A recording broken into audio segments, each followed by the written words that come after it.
Another question that I get a lot is the difference between Power BI and Excel. And I think the biggest difference is the fact that you have all of these different visuals all inside of Power BI. Loads of stuff. Now, some of these things are very similar to Excel, but look at the interactivity. And when you get bored of the visuals, just go get more visuals. Look at these.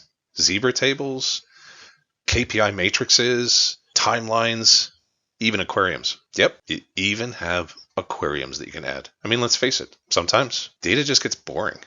And having something kind of fun and playful, like an aquarium like this, just makes it more interesting. So rather than a boring pivot table or a line chart or a graph chart, you have a lot of different types of visuals. Plus, they're extremely interactive. In Excel, you could build a pivot table, pivot chart, pie graph, and maybe use some slicers to filter some things, but not really interactive like Power BI. So you might be asking, well, why Excel? Well, Excel is really good for things like formulas. I mean, that's what it does. Logical formulas, text formulas, date and time formulas, and you can even insert Python now too, which is kind of exciting. And the other thing that you have is Copilot. You can get Copilot to analyze in Python, suggest conditional formats or conditional formatting. You got lots to play with inside of Excel.